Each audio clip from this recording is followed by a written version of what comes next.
Magandang araw muli mga kaibigan. Ngayon tingnan natin ang Nicol Station at ang area kung saan matatagpuan ang future station na ito ng South Commuter Rail Project ng NSCR. Ito yung kanyang old design, no, ng Nicol Station. Dahil yung mga stations ng um, South Commuter Rail Project o yung from Blumentritt to Calamba ay nagkaroon ng redesign. No? Itong design na ito ay nung year 2020 siya pinablish at nagbago na ang itsura nito. Although hindi nila pa inirelease kung ano yung magiging external 3D render nung redesign station. No? Hopefully in the future, ipakita nila ito sa public. So, ngayon, saan ba makikita yung Nicol Station? So, tingnan natin dito sa Google Earth Pro. So, makita ninyo, ito yung airport sa NAIA. Then yung Nicol Station ay makikita siya dito sa area na ito.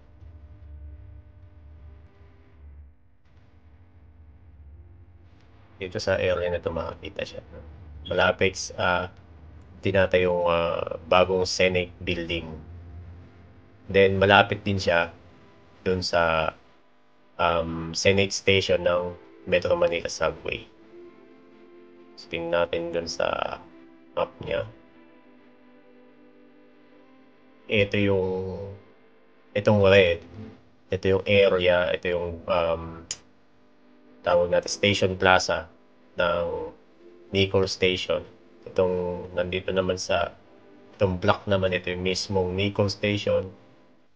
Itong dilaw, ito yung pwesto ng station box o underground station box ng subway na Senate Station ng Metro Manila Subway. So, makita niyo yung proximity nila. Possibly, magkakaroon ng either walkway or maybe underground walkway between those two stations. Hindi pa natin, as of now, hindi pa natin masabi kung paano nila i-implement yung connection nitong dalawang station na to. So, less than ano yan, less than um, less than 300 meters, mga ganun siguro. So, yung kanyang layo sa isa't isa, no? Although hindi siya talaga napakalapit, hopefully magkaroon ng connection na komportable para sa mga commuters between these two stations para magkaroon ng seamless transfer sa kanila, no? So nakita natin ngayon yung posisyon nila.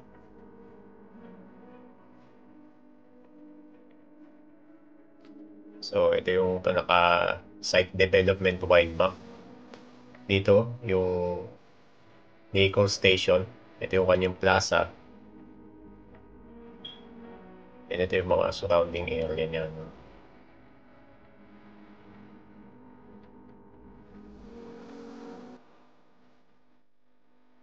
Ito naman yung pinaka-site niya, no? Malapit siya sa Gat Andres Bonifacio National High School. So makikita nyo mayroong portion na maapektuhan, no? Then din sa international school sa mga nasa paligid, no?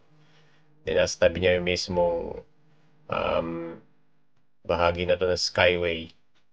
Then sa tabi ng kalsada, Villamor Reservoir Park and Pumping Station sa area na to. Itong pink, ito yung mismo uh, station, no? Then meron siyang building para dun sa kanyang mga utilities. Although, sa redesign, ay hindi natin masabi kung ganito pa rin yung form niya, no? Then ito yung kanyang station plaza kung saan yung access ng mga sasakyan, babaan at saka sakayan ng mga pedestrian galing dyan, no?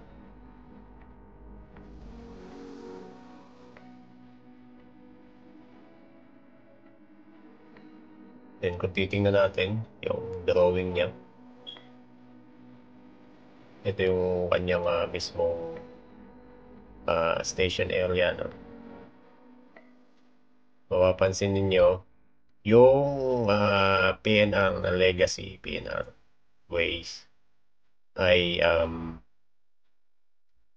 dadaan dito sa magkabilang gilid niya. Sa particular na design na ito, no? Yung upgrade niya. Although yung Nickel Station ay may tuturing din na upgrade o almost ground level siya, pero makita natin mamaya sa design niya na hindi siya kapantay nung ground. Pero ayan, makita niyo, may dalawang track ng PNR na dadaan sa gilid niya. Yung PNR, yung old PNR, no? Although yung PNR na upgrade na yan ay ko-convert yan sa standard gauge, no? Na gagamitin ng freight at maaari ng mga long haul na train services, no? Na possibly rin na pati ng local commuter na services. Ito yung kanyang area. Then, tingnan naman natin yung kanyang um, yung oo nga pala, yung Nickel Station ay bahagi yan ng CPSO3, no? So, ito yung kanyang award. So, inaward siya sa joint venture ng Leeton Contractors at First Balfour, no? Para sa package SO3A. No? Kasama dun yung Buendia, and then EDSA, and Senate Station, or yung Senate Station ay yun yung Nickel Station, no? Pero siya rin-name siya as Senate Station in yung Nichols. Sila yung nanalong contractor para dun sa S03A. So, bahagi siya ng contract package S03A. So, tingnan natin yung kanyang alignment. Ito yung kanyang alignment. Bahagi ng alignment niya. Hindi naman yung buong alignment. Although may previous vlog ako na tungkol dun sa alignment ng S03A, B, and C, no? So, mapapansin nyo, ito yung area ng station. Itong blue na line,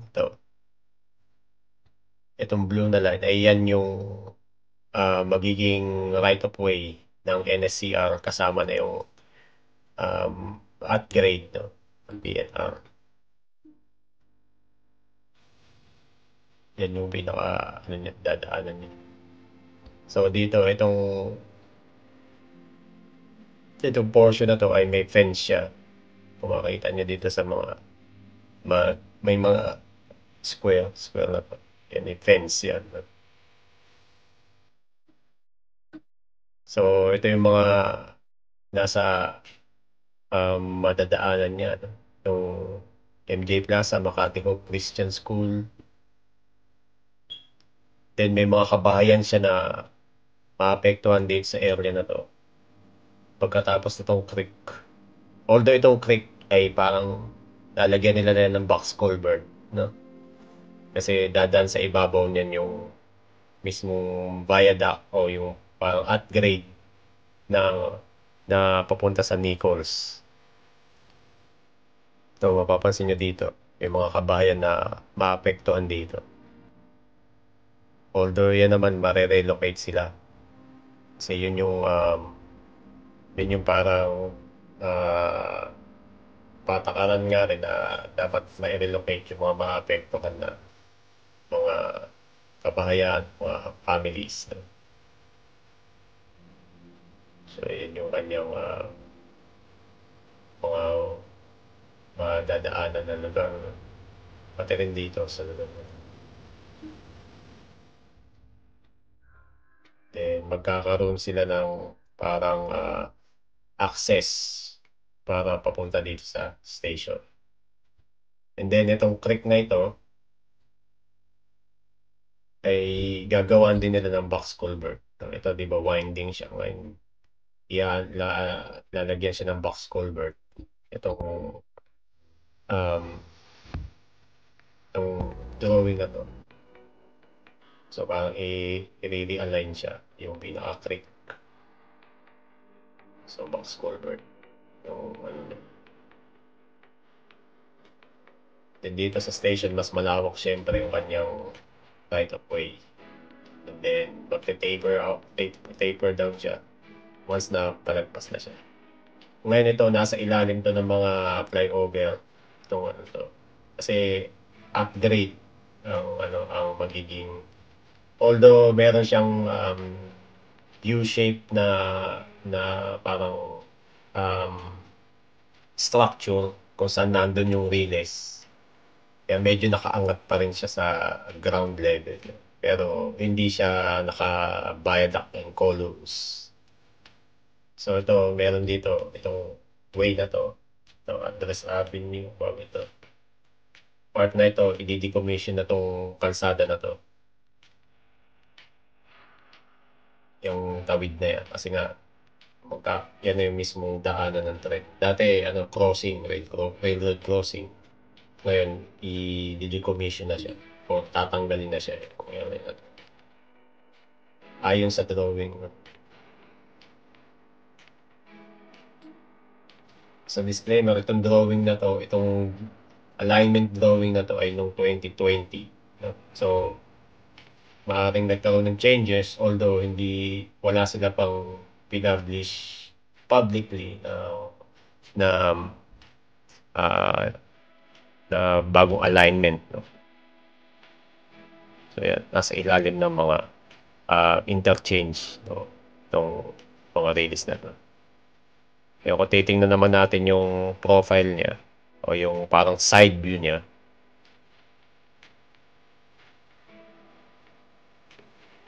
ito yung side view niya. So makikita niyo ito yung ground level. Bago ito, may mga measurement siya.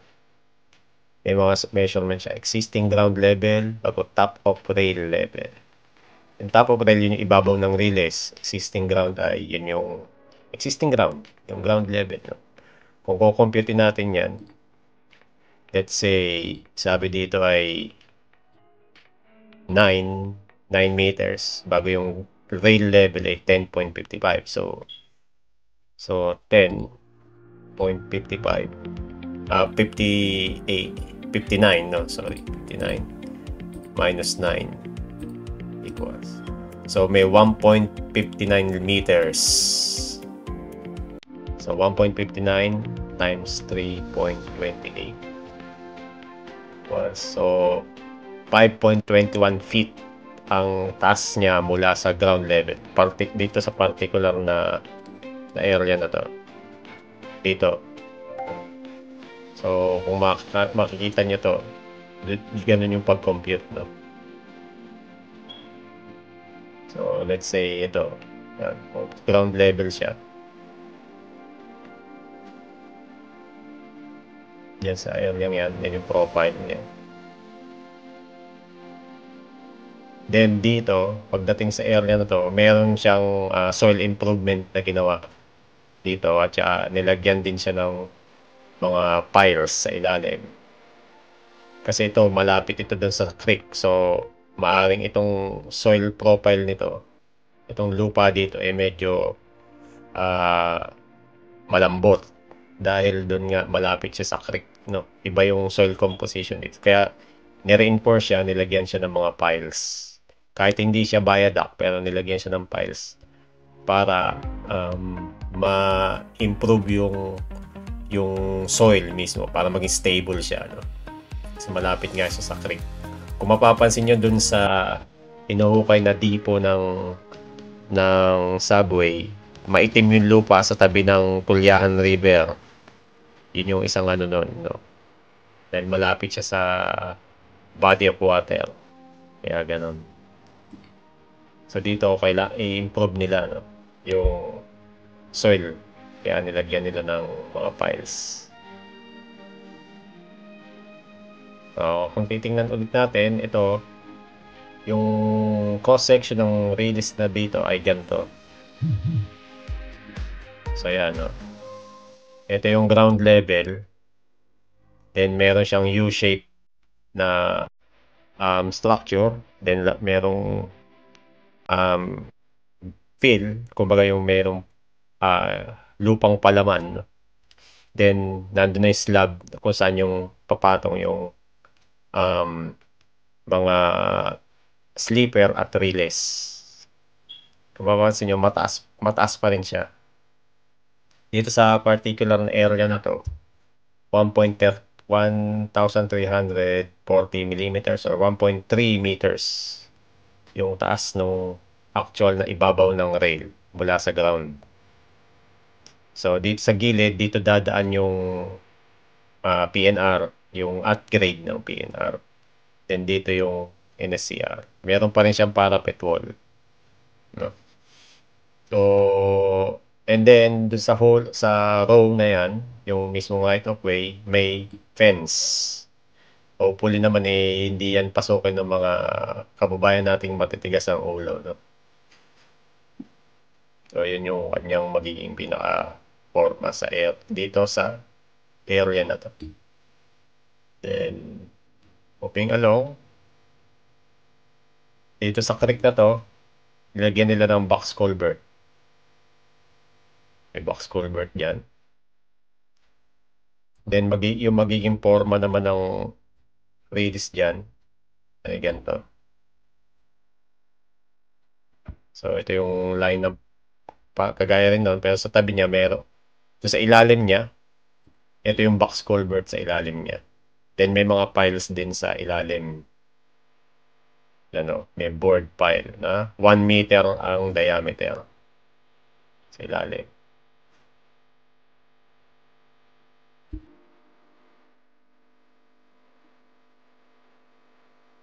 So, yun, makalampas dyan.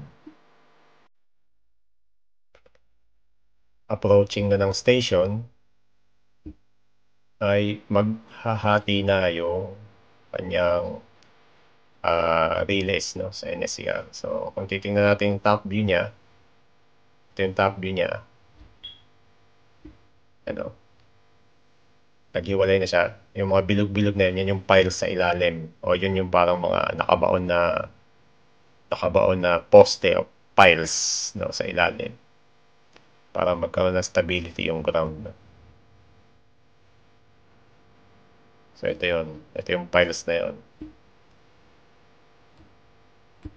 Ito yung piles na ito. Doon sa mga U-shape na structure. Yan ito. Na doon pa, then sa gilid niya, nandun pa rin yung mga at grade ng PNR. Kaya naghati kasi yung kanyang, sa design ng station, dun sa drawing na yan, sa design ng station ay island type. Nasa gitna yung pinaka-platform. Paring dun sa bagong design, ganun din. Although, mababago lang yung itsura nung mismong station, no? Maring yung rounded din yung magiging kanyang roof. So, ito dito na, station area. So, dito sa station area, kung titingnan natin yung taas ng kanyang viaduct, ay yung kanyang yung kanyang rails mula sa ground level. So, yung ground level ay 6 meters, no? From sea level, no? And then, kung i-compute natin yan, so 8.5 or 8.6 yung rail level minus 6.7 was 1.9 meters times 3.28 para sa peak is 6.2 feet yung taas ng relays mula dun sa lupa. So, essentially, nakaangat pa rin siya na kahit magbaha dyan sa lugar na yan, hindi maapektuhan basta-basta yung um, rails, no? Kasi nakaangat pa rin. Yan sa station area yun. So, yan, along that way. Then dito, makalampas na dun sa station, may soil improvement pa rin kasi malapit siya dun sa creek dito. Nakalagay Maricaban Creek, yun yung pangalan niya. No? 3 meters deep yung kanyang creek. So, i-improve din nila yung soil dyan sa area na yan. Ito yung kanyang forma ng rails niya dyan. Ito yung rails. Then, nasa ilalim rin niya yung box culvert kung nasan dun yung flow ng tubig sa creek.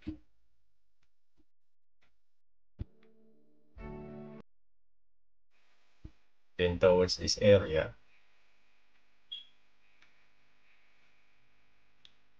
dadaan na siya sa ilalim ng Lawton Avenue. Ito sa ilalim nitong mga flyover na to, no? Dadaan siya dyan.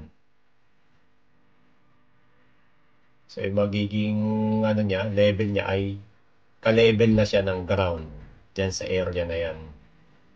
Mapapansin nyo, ito yung, meron pa rin siyang slab sa ilalim nung kanyang mga rail sleepers at saka rails, pero yung kanyang rails ay kapantay na ng ground. Kasi dadaan siya sa ilalim ng mga flyover. Kaya ganyan kababa na dyan. So yan talaga yung magiging upgrade na siya sa area na yan. Although meron naman siyang mga drainage sa gilid niya, no? Sakaling magkaroon ng pag-ulan, no? So yun yung magiging forma din sa lugar na to. Pati doon madadaanan niya yung yung kanyang East Service Road. Sa East Service Road, no? Sa ilalim rin doon. Pati dito sa SLEX Skyway Overpass. Dadaan sila. So may 5.4 meters na clearance mula sa area, mula doon sa level na yun. So dito yun, sa ilalim nito area na to. So yan yung alignment para dun sa Nichols, no, station. So nakita natin na may mga lugar siya na maapektuhan, no? Kasi nga lalo din sa station area. Kaya yun yung niya, yun yung kanyang mga forma. No? So yun yung features ng dito sa location ng at alignment ng Nichols or Senate Station ng NSCR South Commuter. Hopefully, i-release nila publicly yung bagong design, no? Para makita natin yung kung may nagbago ba dun sa station plaza niya and definitely may magbabago doon sa itsura ng kanyang external ng kanyang station. So, abangan natin yan sa mga updates mula sa DOTR. So, yun, hopefully kahit pa paano nagkaroon kayo ng idea sa magiging tsura ng alignment ng Nichols Station or Senate Station. And naway, abangan nyo muli ang aking iba pang mga update. Maraming salamat po.